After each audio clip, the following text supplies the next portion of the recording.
os ensinos para a nação de Israel e também para a igreja. E nos seus ensinos está o fato de nós ofertarmos a Deus, não é? E aqui nós estamos aprendendo que a oferta a Deus, ela não deve ser defeituosa. Quando Deus levantou Malaquias, a palavra Malaquias significa o meu mensageiro, não é? Pode até não ser o nome próprio dele, mas quando Deus levantou ele, a nação de Israel estava vivendo numa situação espiritual muito decadente. Havia muita falha, muita falta, muito erro. E Deus levanta esse servo para falar com eles, para mostrar a eles o seu erro, a sua falha, para levá-los a viver uma vida melhor na presença do Senhor. Então, irmãos, é por isso que nós lemos aqui de Deus reclamando. O que é que Deus está reclamando? Ele está reclamando que eles colocam um pão imundo no altar, que eles trazem ofertas defeituosas ao Senhor. Então Israel chegou a esse ponto tão baixo, né, de oferecer ao Senhor ofertas defeituosas. Quer dizer, a preocupação não era com a glória do Senhor, nem com a vontade do Senhor, mas a preocupação talvez fosse com eles mesmos. Vamos supor que você era um israelita, estava lá, não é? E você tem então o seu rebanho de ovelhas, né? Aí você vai trazer para o templo uma ovelha, um cordeiro, para oferecer a Deus em sacrifício. Qual seria o critério, né? O critério determinado por Deus era que você fosse ao rebanho e escolhesse o melhor do rebanho. O animal que não tivesse defeito, o animal que fosse sadio, né? E você ia trazer aquele animal e oferecer o melhor ao Senhor. Mas você faria isso? Talvez você vai dizer, talvez eu faria. Talvez, né? Talvez eu faria. Mas o que estava acontecendo era que o israelita ia lá e pegava o pior do rebanho. Aquele animal doente que ninguém dava nada por ele. Não servia para vender, né? Não dava lucro para o israelita. Então ele dizia, esse aqui eu vou oferecer para o Senhor. E ele trazia, com toda aquela coragem dele, né? E levava aquele animal doente para oferecer ao Senhor. E aí o nosso Senhor então fala aqui, né? Ora, oferece isso para o teu governador, vê se ele te aceitará, né? Vê se ele aceitará da sua mão a oferta, né? Então Deus estava muito triste, muito aborrecido com a nação de Israel, exatamente por causa disso, né? A oferta determinava o valor que Deus tinha para eles, não é verdade? Então, irmãos, a gente tem que pensar, né? Nós depois vamos entrar na nossa responsabilidade também, mas nós estamos pensando lá nos israelitas, trazendo aquele cordeirinho doente, trazendo o pão imundo, colocando na mesa, né? E nós pensamos, mas que responsabilidade, né, esse povo tinha com a obra de Deus, que responsabilidade eles tinham de Deus, diante de Deus. E aí a pergunta vem para nós, irmãos, e nós? Qual é a nossa responsabilidade diante de Deus, né? Que responsabilidade nós temos diante de Deus? Nós somos fiéis, nós somos sinceros, nós procuramos fazer o melhor para o Senhor? Não procuramos.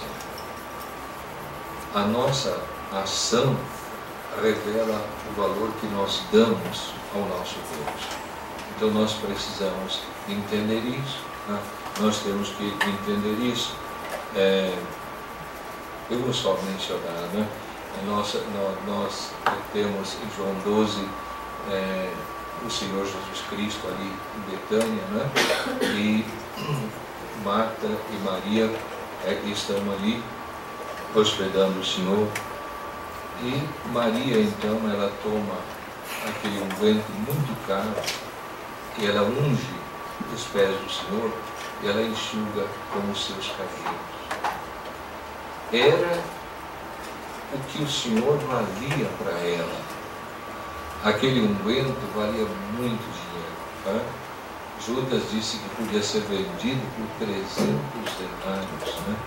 300 denários são 300 dias de trabalho. Então eu não sei quanto é um dia de trabalho hoje, né? Em média, quanto é um dia de trabalho hoje em média? Né? Tem gente que ganha muito, tem uns que ganham menos, né? Mas deve ter uma média aí.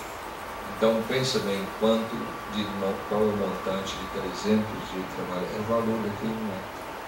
Era um unguento que ela comprou para o casamento dela. Ela podia dizer, não, isso aqui não. Olhava lá um unguento. Isso aqui é para o meu casamento, ninguém põe a mão nisso, tá? Ninguém toca nisso. Mas não foi assim. O Senhor valia muito para ela. Ela queria honrar o Senhor, né? E ela pega aquele unguento e ela oferece aquilo ao Senhor. Que coisa preciosa, né? Será que nós faríamos o mesmo, irmãos? Qual é o valor que o Senhor tem para nós, né? Às vezes eu fico preocupado pensando nisso. Né? Você já pensou que quando você falta às reuniões, você está menosprezando o Senhor Jesus que está aqui te esperando chegar na reunião? Pensa nisso. Às vezes nós não ligamos muito, né? Quando você tem justificativa, tudo bem. Mas e se nós faltamos sem justificativa? Não é? Estamos honrando o Senhor? A oferta é o melhor? Isso é para nós pensarmos. Eu não estou criticando ninguém, né? Mas é para a gente analisar, para a gente pensar, porque nós somos mordomos, nós somos despenseiros, né? E nós temos responsabilidade diante de Deus em servir ao nosso Senhor. Né? Vamos só proceder à leitura em 1 Crônicas 29, e outro dia nós voltamos ao assunto. Né?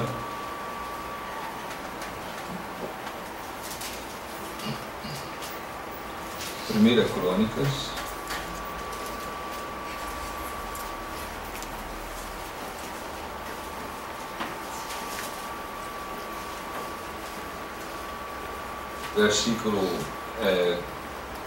capítulo 29, em 1 Crônicas, e o versículo 6.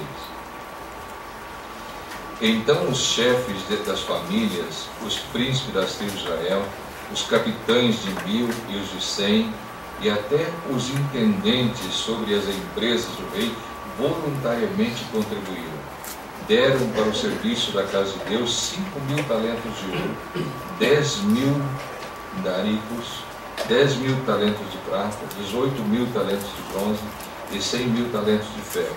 Os que possuíam pedras preciosas trouxeram para o tesouro da casa do Senhor a cargo de Jeiel, o Gersonita.